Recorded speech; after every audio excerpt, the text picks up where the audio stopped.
Shalom bien-aimés dans le Seigneur, grande est notre joie de nous retrouver pour une nouvelle méditation.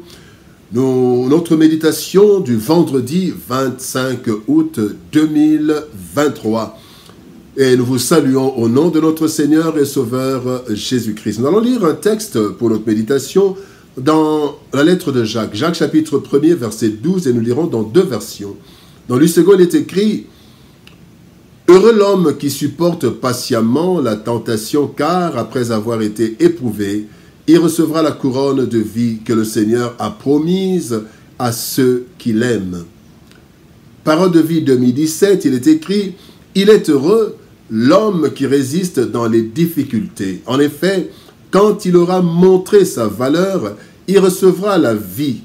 C'est la récompense que Dieu a promise à ceux qui lui donnent leur amour. Recevoir la couronne. Recevoir la couronne, tel est le thème de notre méditation de ce vendredi 25 août 2023. Bien-aimés dans le Seigneur, la vie humaine et chrétienne particulièrement ressemble à une compétition qui se solde par un trophée, ainsi que nous le lisons dans 1 Corinthiens chapitre 9 verset 25 où il est écrit: tous ceux qui combattent s'imposent toute espèce d'abstinence et ils le font pour obtenir une couronne corruptible. Mais nous, faisons-le pour une couronne incorruptible. Compétition.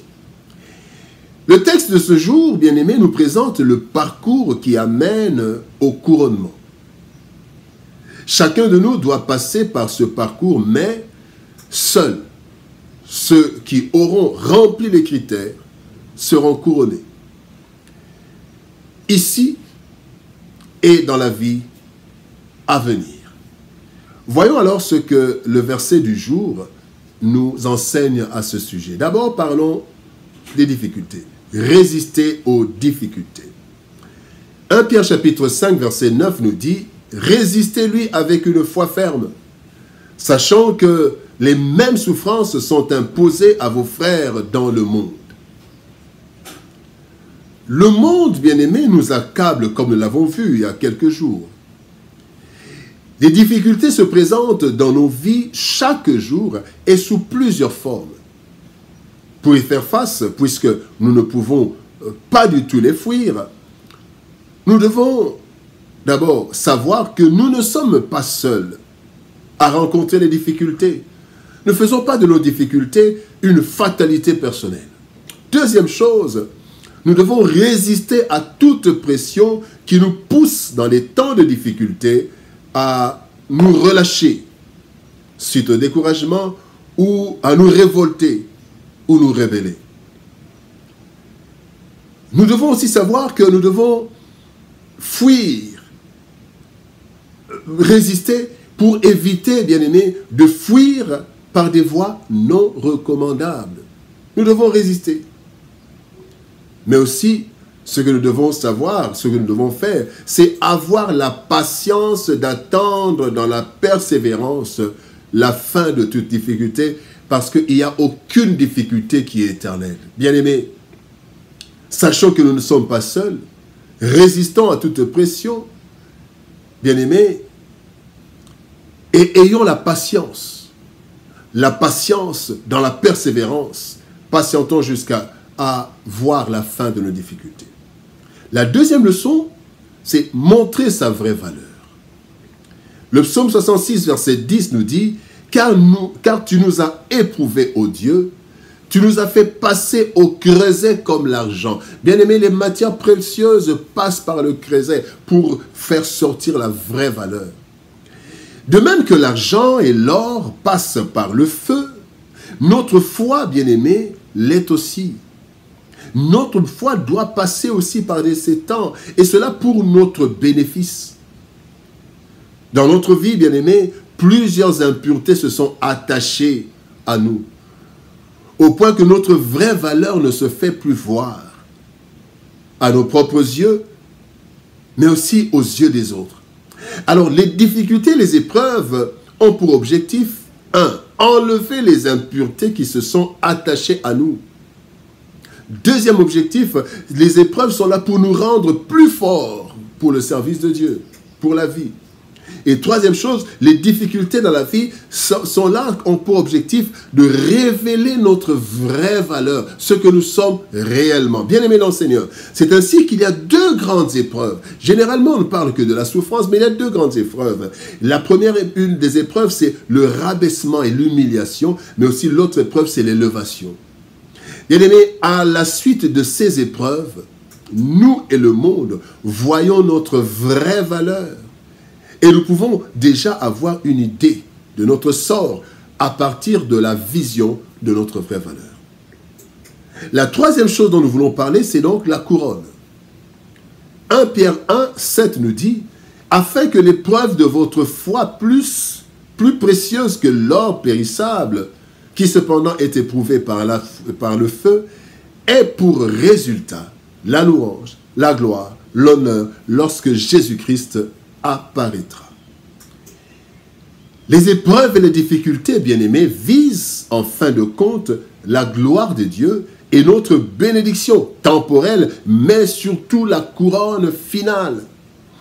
Nous devons donc être fortifiés dans les temps de difficulté par des vérités contenues dans ces quelques versets que nous allons voir. Nous allons voir juste 3 versets qui doivent nous fortifier dans les temps de difficulté.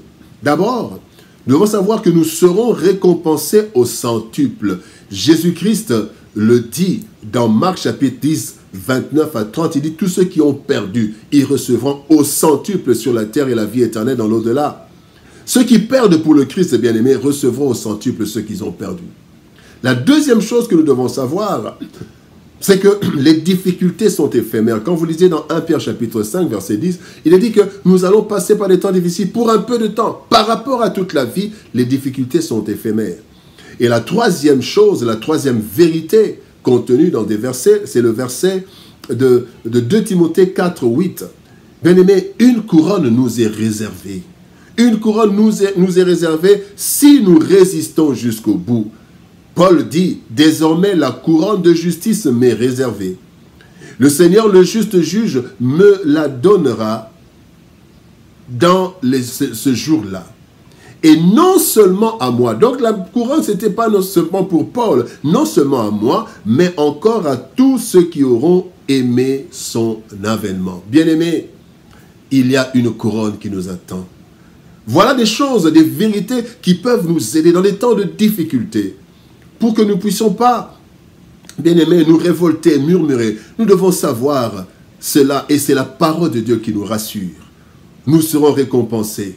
Les difficultés sont éphémères et une couronne nous est réservée. Bien-aimés dans le Seigneur, Dieu permet des tentations et difficultés de toutes sortes dans nos vies, non pour nous faire souffrir, mais plutôt pour notre bonheur ici et là-bas.